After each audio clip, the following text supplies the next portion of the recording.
In this video, we are going to study about Chinese remainder theorem. So, what is this theorem? It is again part of our course number theory. We have studied about congruence relationship. What is congruence relationship? If you can express a number in this format, a mod b, a equal to b mod n. We don't say equal, we say congruent relationship. A is congruent with b mod n, right? So, what is this Chinese remainder theorem? Suppose if we have a set of no congruent equations like this: a1 mod m1 x is equal to a2 mod m2 and so on, x is equal to an mod mn. Okay, suppose you have a set of different congruent equations. If you have a set of different congruent equations where x value is fixed, where this part, no, if it is like this, b is equal to a mod n, for example. If you say we have equation b is equal to a mod m, it means if you divide b by m, you get remainder as a. That is the meaning of this, right? So, if there are different congruent equations like this, given a set of congruent equations, right, there exists a unique solution x. Yes or no? You see, x equal to a1 mod m1, x equal to a2 mod m2, x equal to an mod mn. If these kind of equations are given, you can find out there exists a solution x which satisfies all these congruent equations. Okay, there exists, given a set of congruent equations, like this, where x is a common value, right? Then by applying Chinese remainder theorem, you can find out this common value x which satisfies all these equations. Okay, let's directly dwell into the problem. But how do we calculate it? Okay, so to find out x, there is an equation. If there are congruent equations, x equal to a1 mod m1, x equal to a2 mod m2, so on, x equal to an mod mn, then the value of x will be a1 capital M1 inverse plus a2 capital M2 inverse, so on, plus an capital Mn inverse whole mod capital M. This is the formula. Okay, to find out the x value, you have to multiply a1 into capital M1 into M1 inverse plus a2 into capital M2 into M2 inverse and so on, an mn m1 mn inverse whole mod m.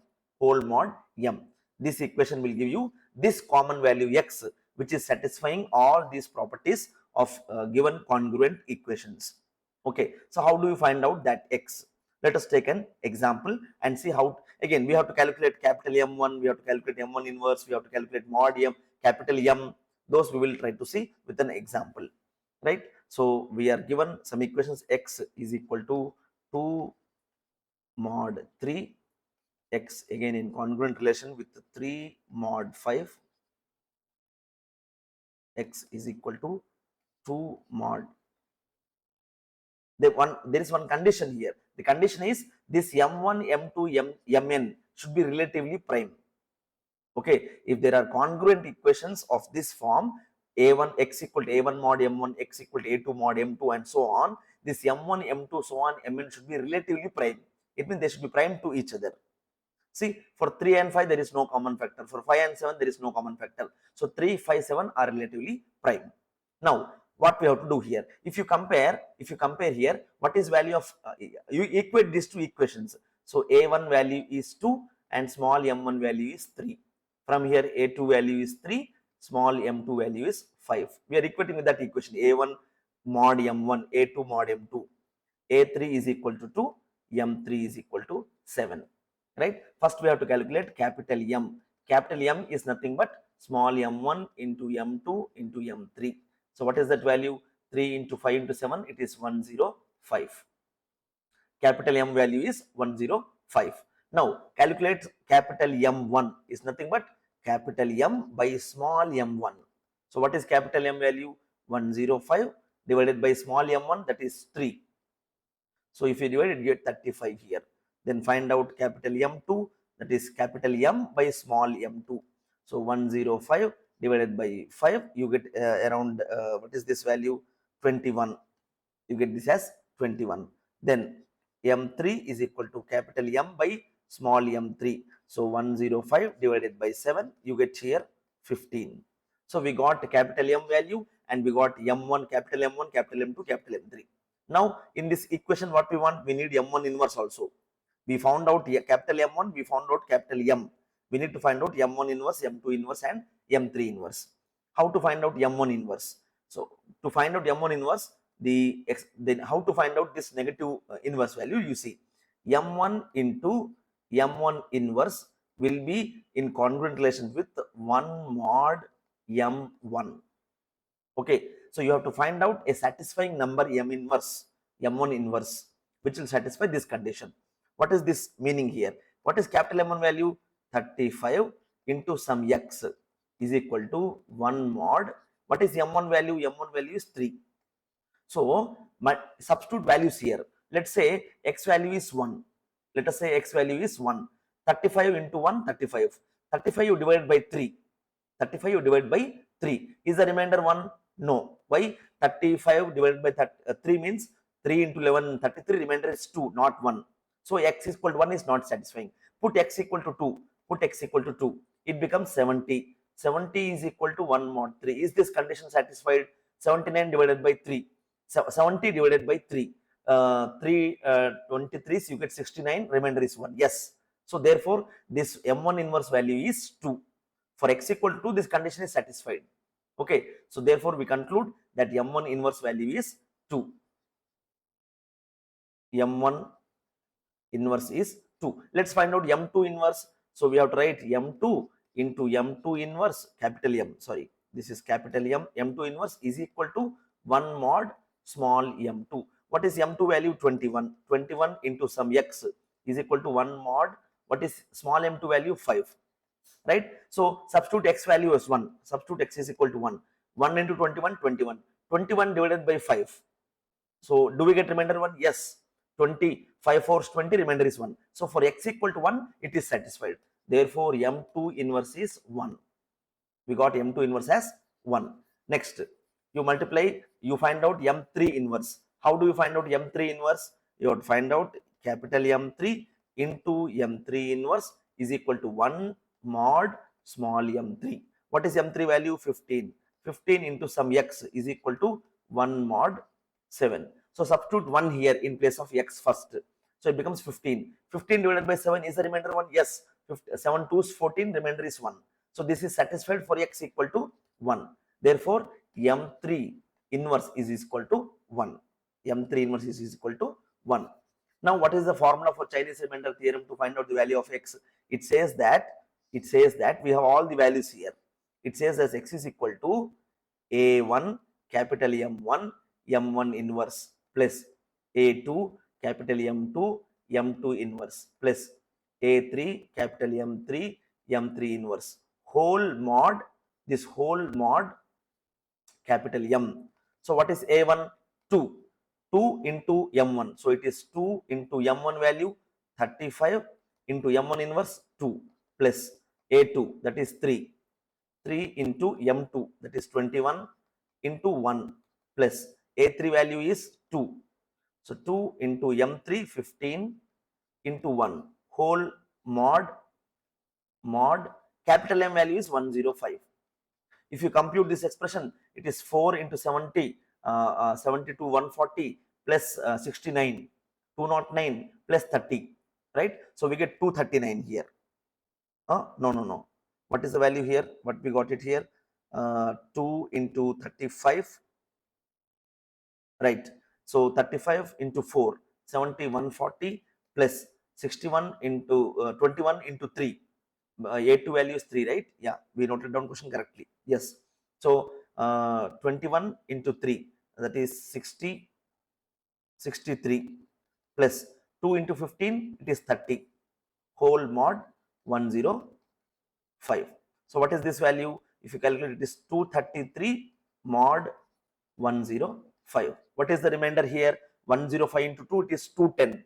210, if you divide by 233, you get remainder as 23. So the capital X value is 23.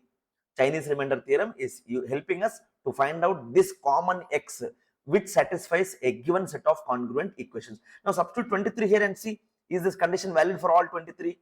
23, 23, 23. If you substitute, yeah, 23 divided by 3, 3 sevens 21, remainder is 2. 23 divided by 5, 5 fours 20, remainder is 3. 23 divided by 7, 7 3 is 21, remainder is 2. See, it is satisfying, right? So this is the approach of solving the Chinese remainder theorem. Let's solve one more problem and see the answer, how Chinese remainder theorem is applicable for a problem. Let's solve another example problem. Let's see this example. Let's apply Chinese remainder theorem. We are having only two congruent equations. We have to find out that common value x which satisfies both of these values. So from here, a1 is 8, small m1 is 9, a2 is 3, small m2 is 20. We have to find out capital M. Capital M value is nothing but m1 into small m2, small m1 into small m2. So 9 into 20, it is 180. Right? We got the value as 180. Now find out capital M1 is nothing but capital M by small m1. So what is capital M? 180. 180 divided by small m1, it is 9. So this value is 20. Same way, you find out capital M2. M2 is nothing but capital M by small m. So it is 180 by 20. We get, this is M2. We get here 9. So M1 is 20, M2 is 9.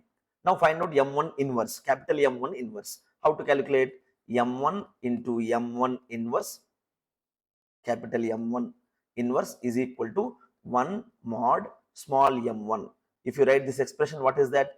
20 into some x is equal to, why m1 is 20, is equal to 1 mod small m1, that is 9. So for which value of this x, this condition is true. If I take x value as 1, if you take x value as 1, it becomes 20. 20 by 9, 9 2s 18, remainder is not this. You put 2, x value 2, 40. 9 4s 36. So it is not 1. You put 3, 60.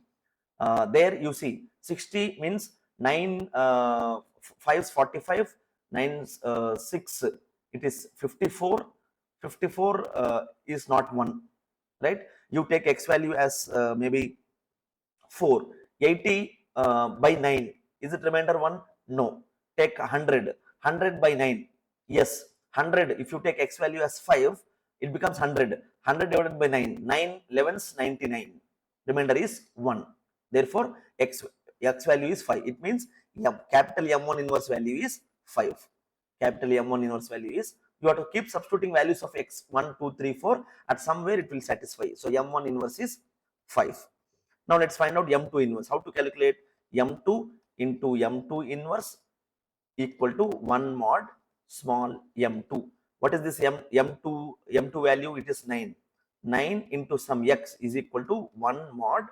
What is this m2 value? 20. Right? Substitute x value as 1. 9. 9 mod 20, it is not 1. Put 2.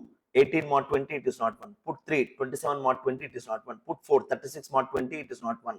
Put 5. 45 mod 20, it is not 1. Put 6. 54 mod 20, it is not 1. Put 7. 63 mod 20, it is not 1. Put 8. Right? 72 mod 20, it is not 1. Put 9. Yes. 9 9s 81. 81 mod 20. So 20 into 4 is 80. Remainder is 1. Therefore, for x equal to 9, the condition satisfied. Therefore, M2 inverse is 9. Now, what you have to do? You have to just substitute the values. You have to just substitute the values in the equation. What is our capital X equation? Capital X is nothing but small a1, capital M1 inverse plus small a2, capital M2, capital M2 inverse whole mod capital M, whole mod capital M. So a1 value 8 into M1 value 20 into M1 inverse 5 plus a2 value is 3 from the question into M2 which we calculated, it is 9 into M2 inverse is 9 whole mod 180. You multiply these things, you multiply the values there. If you calculate numerically, you get some value. This is 800 plus 243. You get 1043 mod 180. If you calculate this value, you get the x value as 143. 180 into 5, you will divide, you get remainder as 143. Okay, 180 into 5 is 900 and the remainder will be 143. So x equal to 143 is the value which will satisfy these equations. X equal to 143 is the value which will satisfy these equations. You substitute now 143, verify 143 by 9, you get remainder 8. So 9 into 15 is 135. Yes, and the remainder is 8. Perfect. Then 143 mod 20 you do. 143 you divide by 20. You find out the remainder 20. So 143 divided by 20, 27 is 140, remainder is 3. So this is satisfying. Therefore, the x value is 143. Right? So like this, you have to solve the Chinese remainder theorem. This theorem helps us in finding out that common value x which will satisfy for all the given congruent equations. Thank you.